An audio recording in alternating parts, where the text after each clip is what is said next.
Hola mis hermanos, Dios les bendiga.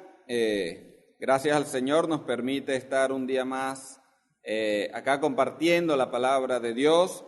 Estoy seguro que ustedes desde sus hogares están escuchando la predicación, ya sea por audio o ya sea a través del video. Lamentablemente el internet pues no nos permite transmitir en vivo, que es nuestro deseo. Pero la predicación de la palabra está allí, estará a través de nuestra red social, @IserBZLA en Facebook. Y también saludo pues a través del audio a nuestra iglesia misionera Mahanaim de Nirgua. Estoy seguro que mis hermanos allá también nos están escuchando y este mensaje también es para ustedes. Quiero que estemos orando y dándole gracias al Señor por este día y por la oportunidad de la predicación de su palabra. Dios, estamos agradecidos porque tú, Señor, en tu misericordia nos permites escudriñar tu palabra. Tú nos permites, Señor, aprender aún más de lo que tu palabra nos enseña. Padre, te rogamos en el nombre de Jesús tu dirección. Te pido en el nombre de Jesús que sea tu Espíritu Santo hablando a nuestras vidas según la necesidad espiritual de cada uno y que tú, Señor, en tu misericordia hagas con tu palabra como tú quieres y prospere como tú quieras que sea prosperada en el corazón de cada uno de mis hermanos para edificación de tu iglesia. Señor, dame la sencillez en las palabras para transmitir tu mensaje y de esta manera sea escuchado, sea guardado y sea aplicado, Señor, por todos nosotros. En el nombre de Jesús, amén. Hace tiempo Catherine me contaba la historia de una prima de ella que en todo momento le preguntaba a la mamá, ¿y para qué sirve esto? ¿Y por qué haces esto? Y si la mamá le mandaba a hacer algo, ¿y por qué? ¿Y para qué? Y era una pregunta constante. ¿Y por qué? ¿Y para qué? Y esto nos lleva también a preguntarnos el por qué y para qué nosotros hacemos lo que hacemos.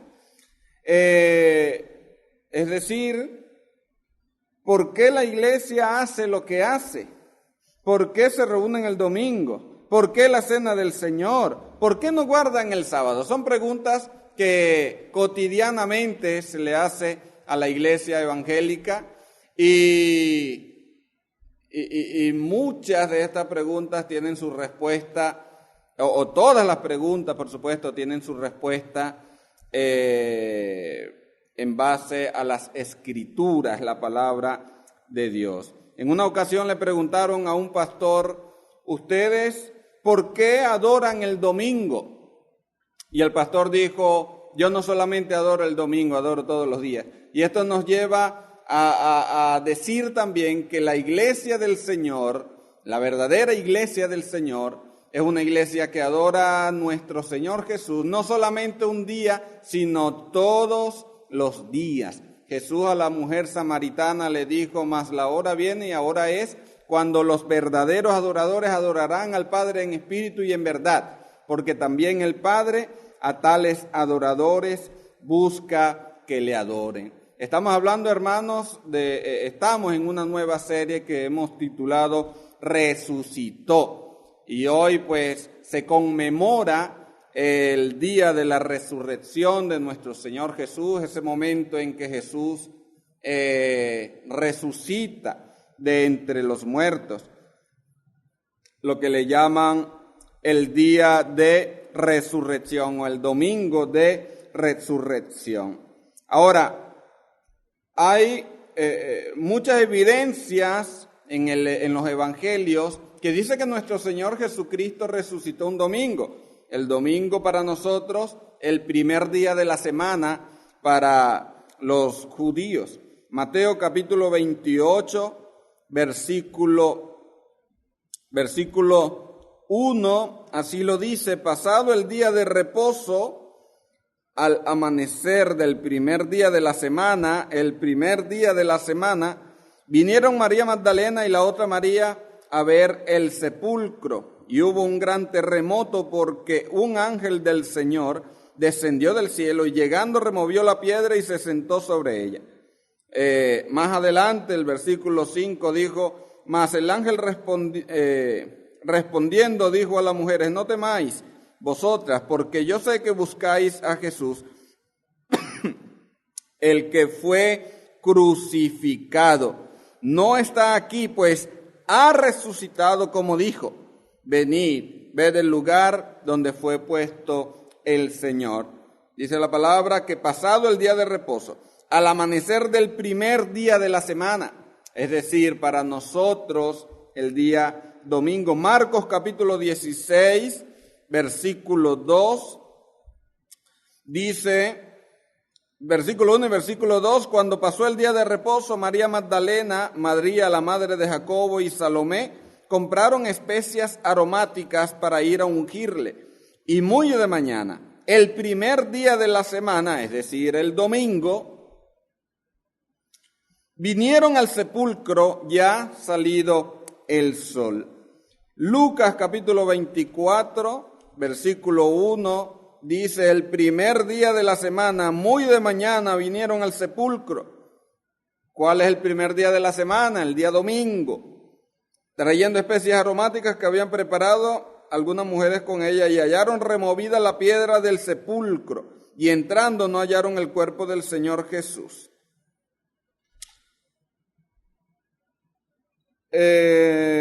Juan capítulo 20, versículo 19. Cuando llegó la noche de aquel,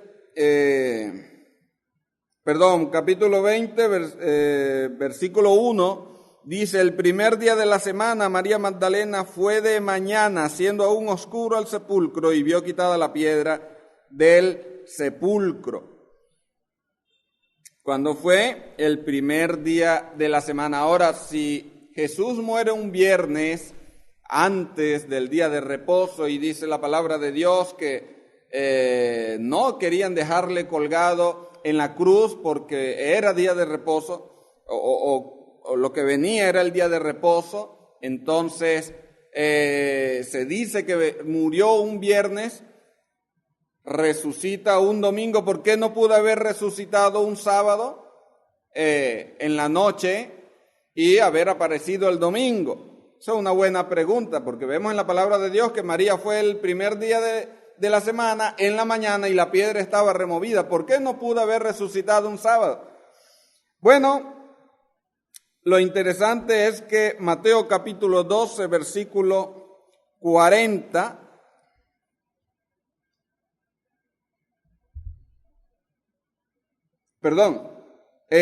Marcos capítulo 16, versículo 9, nos dice de esta manera. Marcos capítulo 16, versículo 9 dice, habiendo pues resucitado Jesús por la mañana, el primer día de la semana, apareció primeramente a María Magdalena, de quien había echado 7 demonios. Explícitamente, Marcos Marcos presenta que nuestro Señor Jesús resucita el primer día de la semana. Dice, habiendo pues resucitado Jesús por la mañana, el primer día de la semana. Entonces la palabra de Dios estipula que Jesús ciertamente resucitó el primer día de la semana, resucitó un domingo. Pero si Él resucitó un domingo, entonces ¿cuándo murió? Hay un texto que nuestro Señor Jesucristo, cuando los judíos le piden señales, Él dice, la señal no les será dada sino la señal de Jonás. Y así como sucedió con Jonás, el Hijo del Hombre estará en la tierra 3 días y 3 noches. Mateo capítulo 12, versículo 40. Porque como estuvo Jonás en el vientre del gran pez 3 días y 3 noches, así estará el Hijo del Hombre en el corazón de la tierra 3 días y 3 noches. Ahora, si decimos nosotros que Jesús murió un viernes antes del día de reposo y murió en la tarde, se debería contar entonces, el viernes no ha pasado un día, ni siquiera la noche del viernes. El sábado, un día y una noche, y el domingo solamente se está hablando de la madrugada del domingo. Entonces, ¿dónde están los 3 días completos? Si nosotros sacamos la cuenta por 3 días que lo conocemos nosotros hoy, son 72 horas, ¿cierto? 72 horas no vemos a nuestro Señor Jesucristo en la tumba. De aquí, por supuesto, hay muchas respuestas teológicas o explicaciones teológicas, donde algunos dicen que los judíos contaban como día entero una parte del día que comenzaba a la puesta del sol. Para el calendario judío, el día comenzaba a las 6 de la tarde y terminaba al día siguiente a las 6 de la tarde. No es como lo tenemos nosotros en nuestro calendario solar, que el día comienza a medianoche y termina al otro día a medianoche. El día de hoy terminaría a medianoche. Para los judíos no. Para los judíos comenzaba el día a las 6 de la tarde y terminaba al día siguiente a las 6 de la tarde. Entonces se dice que si Jesús murió un viernes, se cuenta, aunque haya sido parte, solamente unas horas del viernes, se cuenta como un día, el sábado todo el día, y aunque Jesús haya resucitado el domingo temprano, como lo acabamos de leer, para los judíos entonces esto significaría el tercer día. Ahora otra explicación teológica, es que cuando se habla ahí en Mateo capítulo 12, 40, que el Hijo del Hombre estaría 3 días y 3 noches en el corazón de la tierra, dice que este tipo de expresión, 3 días y 3 noches, es una forma de subrayar el significado profético de un periodo específico de tiempo. O sea, era una forma enfática de decir 3 días. Lo que quiere decir la explicación es que cuando Jesús dice 3 días y 3 noches, está enfatizando que el periodo de tiempo dado proféticamente fue de 3 días, y la idea es enfatizar que así debe ser y así se cumpliría. Otra explicación teológica es que aquí se presenta un modismo judaico. Pensar que estaría 3 días y 3 noches de manera literal nos llevaría a pensar en una resurrección al 4º día. Si leemos aquí, dice, así estará el Hijo del Hombre en el corazón de la tierra 3 días y 3 noches. Si estuvo 3 días junto con los días, las noches, ¿quiere decir que Jesús resucitaría al tercer día? No, resucitaría al 4º, porque Jesús estaría 3 días y 3 noches.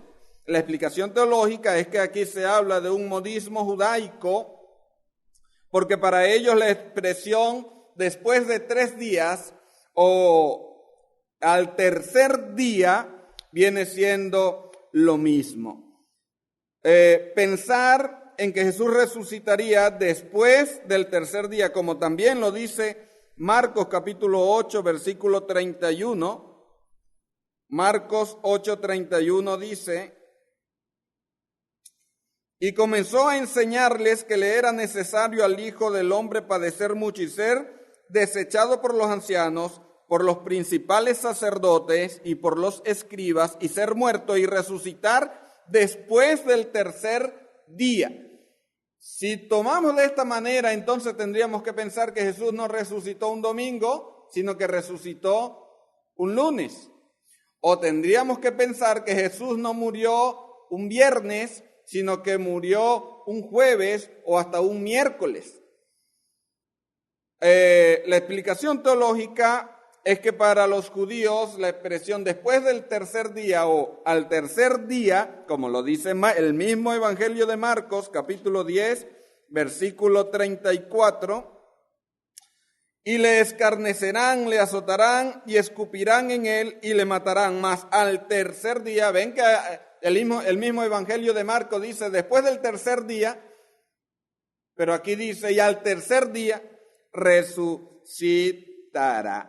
Entonces, esto establece un modismo, que dice que nuestro Señor Jesús, en primer lugar, enfáticamente se habla de 3 días. En segundo lugar, los judíos tomaban, así sea, 1 hora del día como un día entero. Y en tercer lugar, el modismo, que después del tercer día es lo mismo que al tercer día. Por eso Jesús resucita al tercer día, es decir, el mismo domingo de resurrección. A todas estas hay una verdad central, mis hermanos, fuera de toda esta controversia, porque algunos de la misma iglesia cristiana reformado establecen que Jesús no murió un viernes, sino que según las cuentas Jesús muere es un jueves, y decir que Jesús muere un viernes es una mentira que se ha expandido por toda la iglesia. Pero hay una verdad central en todo esto, mis hermanos, y es que Jesucristo resucitó y que al resucitar se cumplió la profecía dadas a través de las Escrituras. Pablo lo dice de esta manera en la primera carta a los Corintios, capítulo 15, versículo 3 al versículo 8. Él dice: porque primeramente os he enseñado lo que asimismo recibí, que Cristo murió por vuestros pecados, conforme a las Escrituras, y que fue sepultado, y que resucitó al tercer día, conforme a las Escrituras, y que apareció a Cefas, después a los 12, después apareció a más de 500 hermanos a la vez, de los cuales muchos viven aún y otros ya duermen. Después apareció a Jacobo, después a todos los apóstoles, y al último de todos, como a un abortivo, me apareció a mí. Jesucristo no solamente resucitó, y como lo leímos la semana pasada, fue declarado Hijo de Dios por el Espíritu de Santidad a través de la resurrección de entre los muertos, sino que también hay pruebas, no solamente bíblicas, no solamente geográficas, no solamente históricas. Y Hechos capítulo 1, versículo 1 al versículo 3, así lo narra. Lucas dice que se presentó con pruebas indubitables, es decir, con pruebas contundentes. Y ya lo leímos hace un momento aquí como lo establece Pablo. Ahora, que Jesucristo resucitara el domingo marcó de una manera drástica la liturgia cristiana desde ese momento hasta nuestros días. ¿Por qué marcó de una manera drástica? El pueblo judío tenía una ley para ellos dada a Moisés, por el Señor Jesucristo, de guardar un día a la semana. Guardaban el día sábado. Y allí comienzan las preguntas: ¿pero por qué los cristianos no guardan el día sábado? ¿Pero por qué los cristianos están guardando el domingo y no el sábado? ¿Pero por qué los cristianos se reúnen el domingo si la palabra de Dios no habla acerca de eso? Hace un peso, gran peso, de guardar un sábado pero no un domingo. Bueno, cuando Jesús resucita un primer día de la semana, comenzamos a notar en el libro de los Hechos que el día de reunión de la iglesia apostólica comienza a cambiar.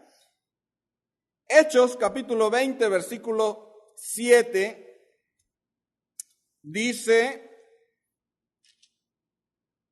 el primer día de la semana, reunidos los discípulos para partir el pan, Pablo les enseñaba habiendo de salir el siguiente día, y alargó el discurso hasta la medianoche. ¿Cuándo se reunió? En este versículo, ¿cuándo se estaba reuniendo la iglesia del Señor? ¿Qué día de la semana se estaba reuniendo la iglesia del Señor? Dice que el primer día de la semana, reunidos los discípulos, ¿para qué? Para partir el pan. Ahora, no solamente se estaban reuniendo para la adoración, sino que dentro de la adoración estaban comenzando una nueva práctica. Por eso la resurrección, hermanos, es la esperanza para una mejor celebración. Repito, la resurrección de nuestro Señor Jesucristo es la esperanza para una mejor celebración. El partimiento del pan, algunos le llaman Eucaristía, coinonía, cena del Señor, acción de gracias, pero cuando leemos la primera carta a los Corintios, capítulo 11, versículo 17, nos vamos a dar cuenta que lo que ellos estaban celebrando en Hechos, capítulo 20, versículo 7, este partimiento del pan, no era otra cosa que lo que nosotros conocemos o lo que nosotros celebramos como la cena del Señor, o como algunos le llaman la Santa Cena, lo establecido por nuestro Señor Jesucristo. Pablo dice en la primera carta a los Corintios 11:17, pero el anunciaros esto que sigue, no os alabo, porque no os congregáis para lo mejor, sino para lo peor. Pues en primer lugar, cuando se reúnen como iglesia, está hablando Pablo de reunirse, ¿qué día se estarían reuniendo ellos? Según Hechos capítulo 20, versículo 7, y más adelante, según la misma carta a los Corintios, capítulo 16, dice que el primer día de la semana. Entonces, ellos reuniéndose el primer día de la semana, dice Pablo, en primer lugar, cuando os reunís como iglesia, oigo que hay entre vosotros divisiones y en parte lo creo, porque es preciso que de entre vosotros haya disensión, para que se hagan manifiestos entre vosotros los que son aprobados. Cuando pues os reunís vosotros, estamos hablando del primer día de la semana, esto no es comer la cena del Señor, porque al comer cada uno se adelanta a tomar su propia cena y uno tiene hambre y otro se embriaga. ¿Qué pues? ¿No tenéis casas en que comáis y bebáis? ¿O menospreciáis la iglesia de Dios y avergonzáis a los que no tienen nada? ¿Qué os diré? ¿Os alabaré? En esto no os alabo. E inmediatamente, cuando Pablo habla de celebrar la cena, inmediatamente él hace alusión de lo que Jesús hizo allá, antes de morir, en la celebración de la Pascua. Porque yo recibí del Señor lo que también os he enseñado, que el Señor Jesús, la noche que fue entregado, tomó pan, y habiendo dado gracias, lo partió y dijo, tomad, comed, esto es mi cuerpo, que por vosotros es partido. Haced esto en memoria de mí. Asimismo tomó también la copa, después de haber cenado, diciendo, esta copa es el nuevo pacto en mi sangre. Haced esto todas las veces que la bebiereis en memoria de mí. Así pues, todas las veces que comiereis este pan y bebiereis esta copa, la muerte del Señor anunciáis hasta que Él venga. Entonces la resurrección de nuestro Señor Jesús marcó el comienzo de una celebración distinta, por así llamarlo. Una celebración distinta. Bueno, para el judío en Éxodo capítulo 12 se estipuló la celebración de la Pascua. Cuando vemos a Jesús allá en Lucas capítulo 22,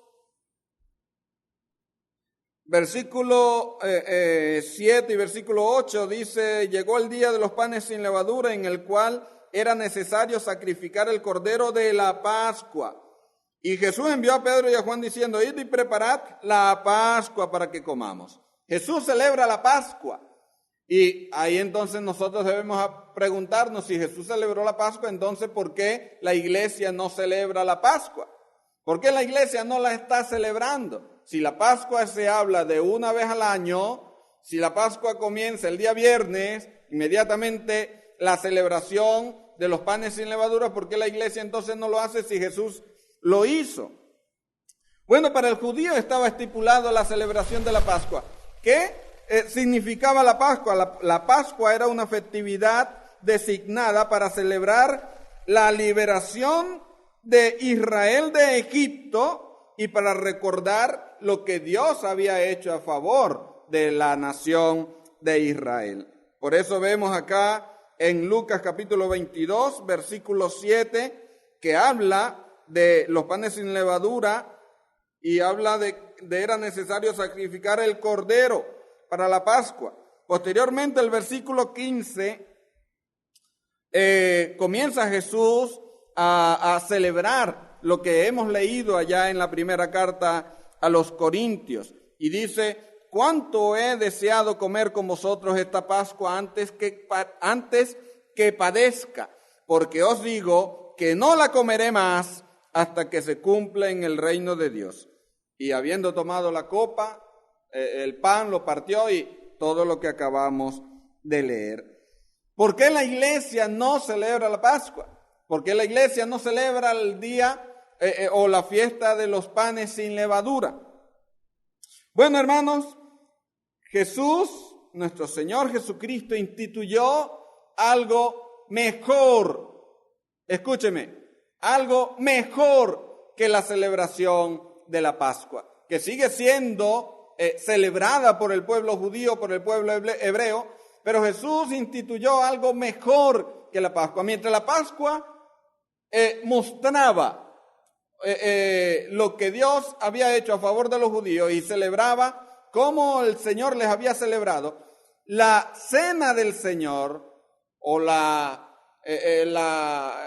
comunión con el Señor o la Eucaristía con el Señor o la acción de gracias, la Santa Cena, apunta a celebrar, como dijo Pablo, todas las veces que comes el pan y bebes de la copa, la muerte del Señor anuncias hasta que Él venga. Es decir, no solamente celebramos que el Señor Jesús vino a morir por nosotros y nos rescató del poder del pecado y del poder de la muerte, sino que cada vez que nosotros celebramos la cena del Señor como nuestro Señor nos lo ha instituido, nosotros estamos recordando que Cristo Jesús pagó por nuestros pecados, murió el justo por los injustos y que Cristo Jesús no quedó en la tumba, sino que resucitó. Ahora, dice la palabra que se reunían cada primer día de la semana.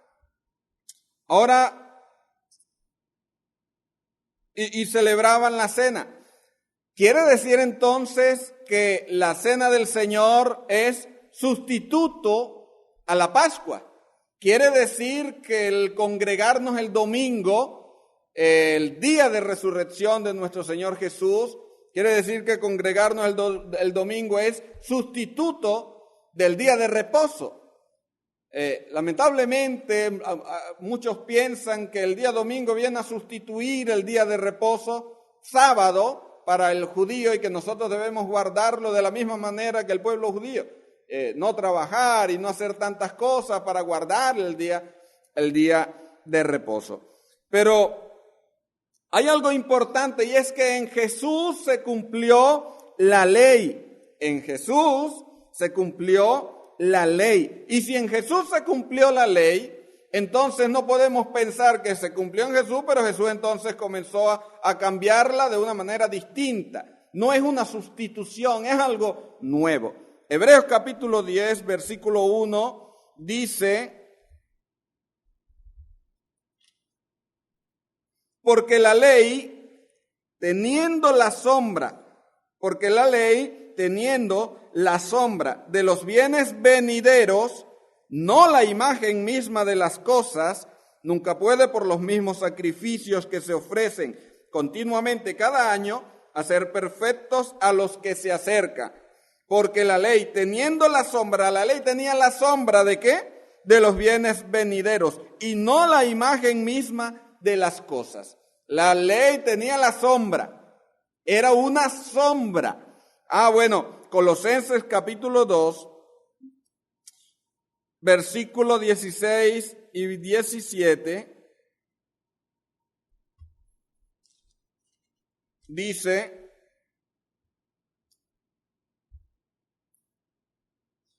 Por tanto, nadie les juzgue en comida o bebida o en cuanto a días de fiesta, luna nueva o días de reposo, todo lo cual es sombra de lo que ha de venir. Todo lo cual es sombra de lo que ha de venir. Y mire lo que dice. Pero el cuerpo es de Cristo. O sea, si yo estoy parado acá, tengo un reflector, una luz de este lado y yo veo mi sombra. Y la sombra es silueta de mi cuerpo, ¿verdad que sí? No es silueta de una caja.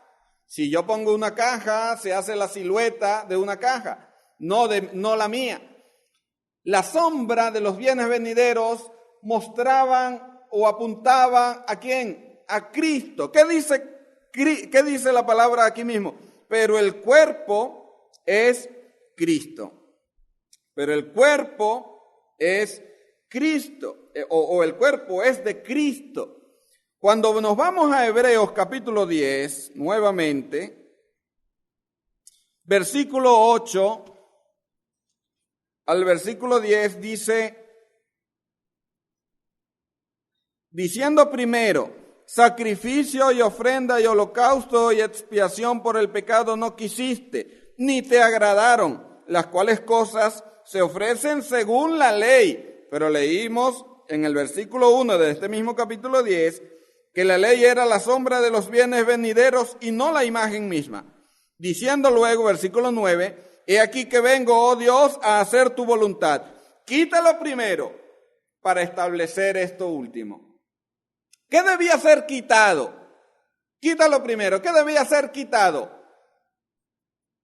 La sombra para establecer esto último. ¿Cuál era esto último? Versículo 5. Lo cual entrando en el mundo dice, sacrificio y ofrenda no quisiste, que era lo que la ley apuntaba.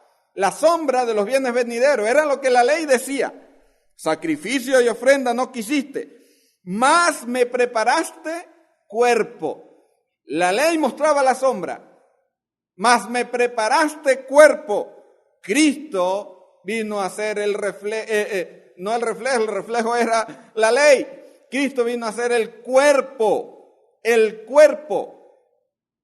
de todo lo que la ley apuntaba. En Cristo Jesús se cumple todo lo establecido en la ley que apuntaba hacia Él. Y al mismo tiempo, Romanos capítulo 10 nos dice,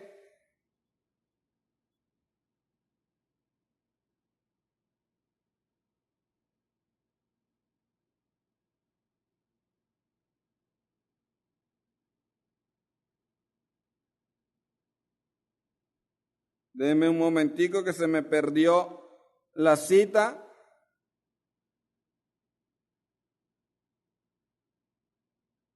Capítulo 10, versículo 4 dice, porque el fin de la ley es Cristo, para justicia a todo aquel que cree. En Jesús se cumple la ley.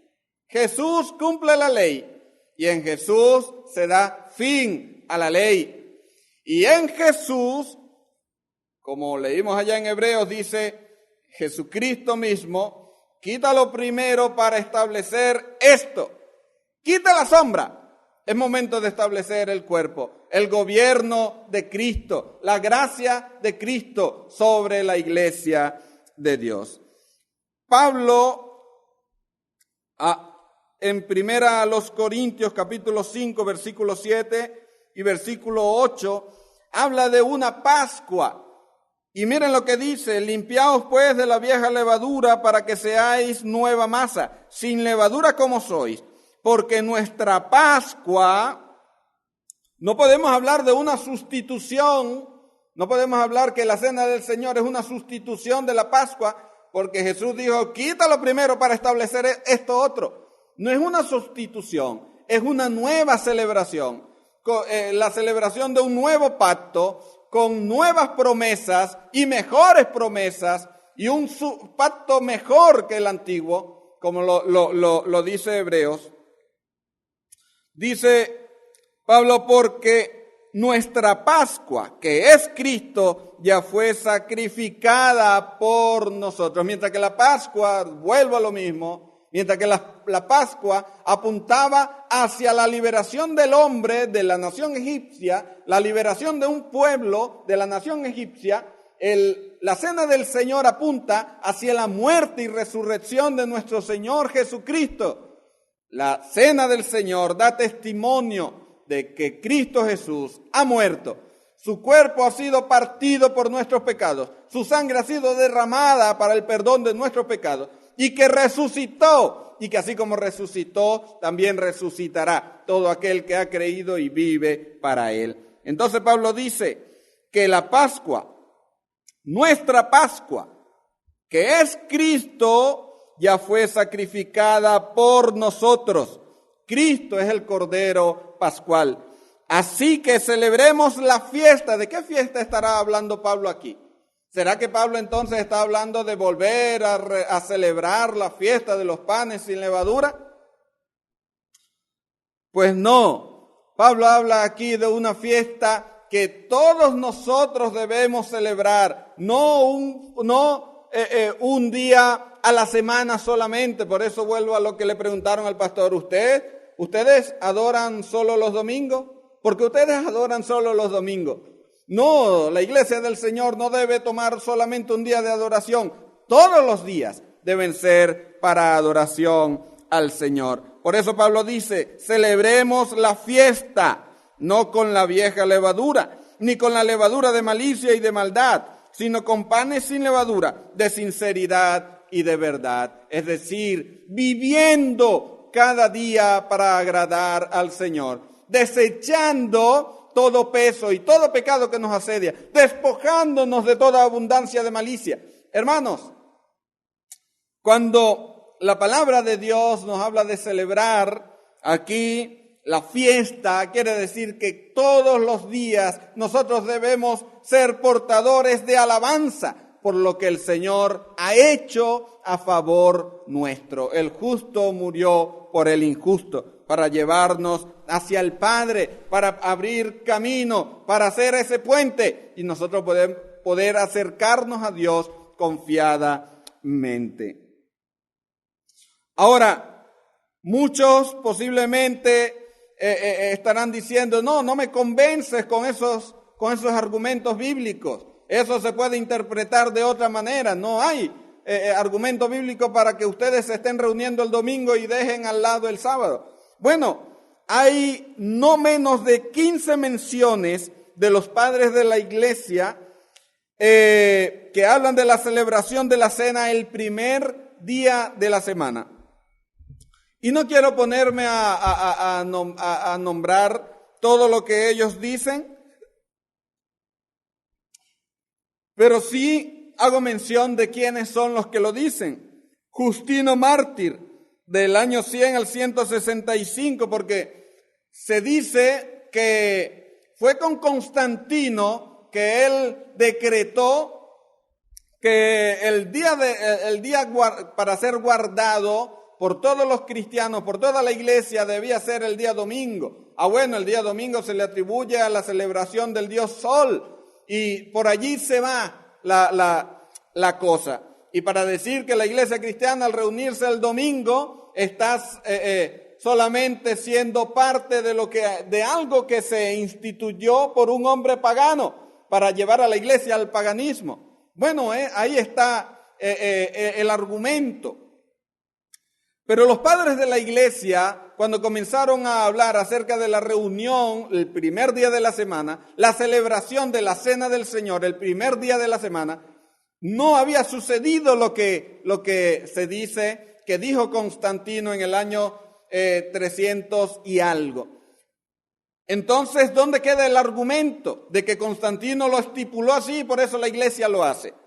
Ya hemos visto en Hechos 20, ya hemos visto en cómo Pablo lo dice en Corintios, y lo vemos también en los padres de la iglesia, lo dice Justino Mártir, del año 100 al 165. lo dice Ignacio de Antioquía en el año 117, lo dice Bernabé en el año 100, lo dice Orígenes en el año 185, lo dice Cipriano de Cartago en el año 258, lo dice la Didaché en el año 100 al 100, es uno de los principales escritos apostólicos. Lo dice Tertuliano en el 160, lo dice Clemente de Alejandría, lo dice Atanasio de Alejandría, lo dice Eusebio de Cesarea, lo dice en el concilio de la Odisea. Mis hermanos, todo esto nos dice que hay pruebas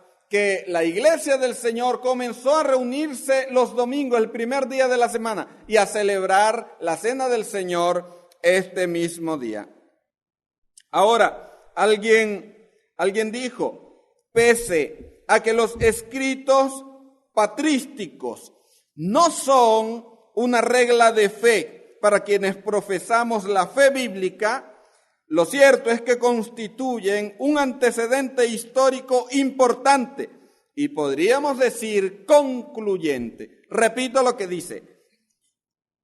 Pese a que los escritos patrísticos, todos estos padres de la iglesia, no son reglas de fe para quienes profesamos la fe bíblica, sí constituyen un antecedente histórico importante y podríamos decir concluyente, que la iglesia del Señor, por la resurrección de nuestro Señor Jesucristo, comenzó a reunirse este día para celebrar la resurrección de Cristo Jesús, para celebrar a través de la cena que Cristo Jesús dio su vida por nosotros y que anunciamos su muerte, su resurrección hasta el día en que Él venga.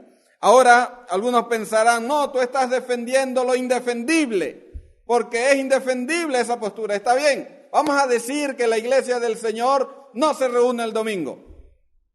¿Acaso tendrá importancia esto para nosotros, lo que hemos recibido la libertad en Cristo Jesús? Romanos capítulo 14, versículo 5 dice,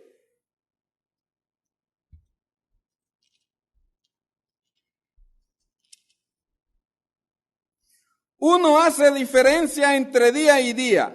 Quiere decir, Pablo está diciendo, hay personas que hacen la diferencia, ponen a un día mejor que otro. Otros juzgan iguales todos los días. Quiere decir que no hay un día específico. Para adorar, todos los días son iguales. Cada uno esté plenamente convencido en su propia mente. O sea, del por qué lo está haciendo. Por eso el 16 dice, el que hace caso del día, de un día específico, para el Señor lo hace. Y el que no hace caso del día, o sea, que estipula iguales todos los días, para el Señor no lo hace. ¿Qué quiere decir esto? Hermanos, que el centro de todo no es el día. El centro de todo es Cristo. El centro de todo es el Señor. Si usted no se reúne el domingo, sino otro día, pero no lo hace pensando en el Señor, sino porque se siente en la obligación de obedecer algo para agradar al Señor, está mal. Si usted se reúne el mismo domingo, pero no lo está haciendo para el Señor, está mal.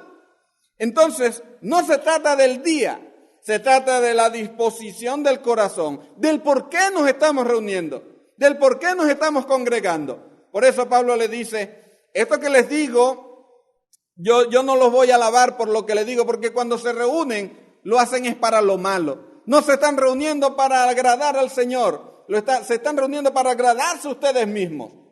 Entonces, ¿tiene importancia acaso un día? Bueno, vemos que los padres de la iglesia hablan de un día, vemos que hay algunos textos en el Nuevo Testamento que hablan del primer día del domingo, hablan de un día, pero la realidad es que para el Hijo de Dios, para el creyente, todos los días son un día para alabar la gloria y la grandeza de nuestro Señor Jesucristo. Y si Jesús no es el centro de nuestra liturgia, en vano estamos congregando.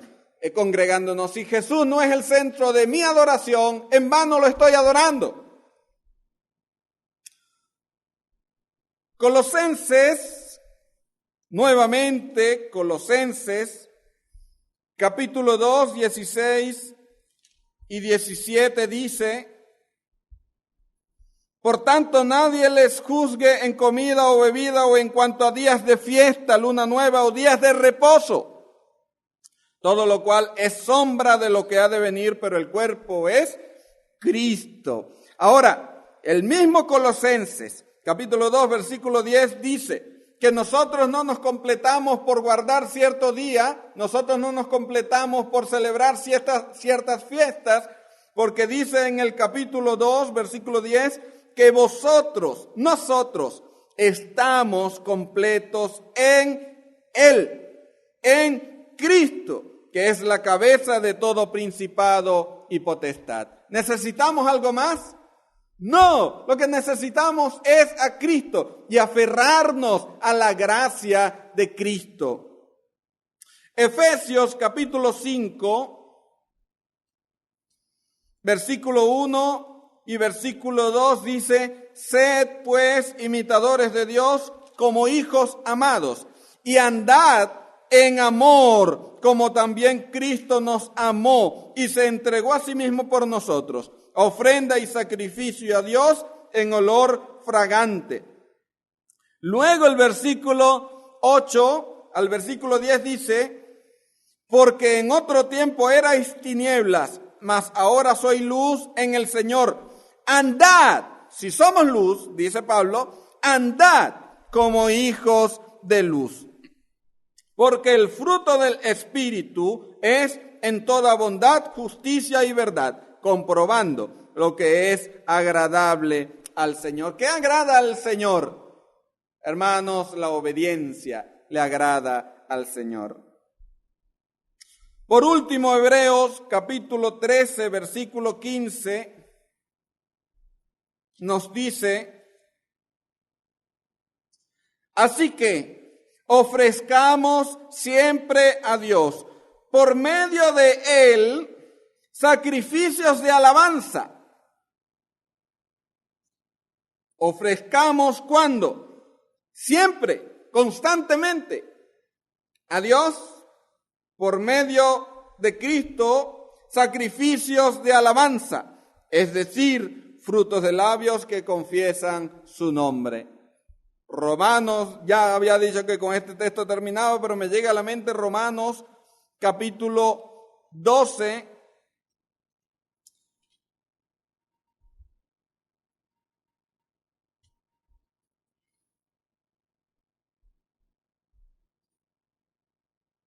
hermanos, os ruego por las misericordias de Dios que presentéis vuestros cuerpos en sacrificio vivo, santo y agradable a Dios, que es vuestro culto racional. Mi culto, mi motivación, o no tanto mi motivación, sino mi sacrificio debe ser vivir para agradarle a Él todos los días,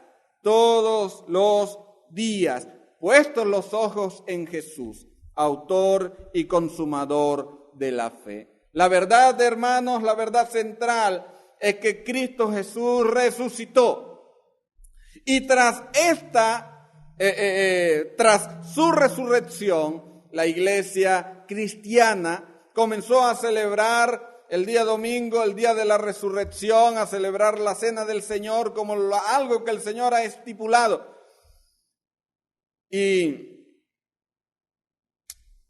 Y a todas estas debemos vivir cada día para agradarle a Él. Ahora, la resurrección es la esperanza para una mejor celebración aquí en la tierra, pero también es la esperanza para una mejor celebración en la gloria. Y eso lo veremos la semana que viene. Vamos a orar. Dios, estamos agradecidos porque hasta este momento, Dios, Tú nos has hablado a nuestras vidas a través de la predicación. Padre, te ruego que obres Tú en los corazones de cada uno de mis hermanos, en aquellos que han escuchado Tu palabra, en aquellos que han escuchado esta enseñanza. Permite tú, Señor, que sea tu Espíritu Santo obrando, Señor, en la mente de mis hermanos. Permite tú que el Internet en cada uno de los hogares pueda ser propicio para recibir también a través del teléfono celular este mensaje en audio y que de esta manera pueda ser escuchado por cada uno de mis hermanos. Bendice a tu iglesia, Cristo el Redentor. Bendice a tu iglesia, Mahanaim. Bendice, Señor, en tu misericordia a nuestros hermanos que están en el exterior, que muchos de ellos también escuchan este mensaje. Guarda a tu iglesia, Señor, de este virus contagioso que está haciendo estragos. En tu misericordia, Señor, obra tú en aquellos que están enfermos, que están en cama, tú le conoces. Ten misericordia de ellos y en tu misericordia, Señor, pasa tu mano sanadora. Ese es nuestro ruego, pero también te decimos que hagas, Señor, según tu voluntad. En tus manos estamos, dándote gloria, honra y dándote gracias, en el nombre de Jesús. Amén.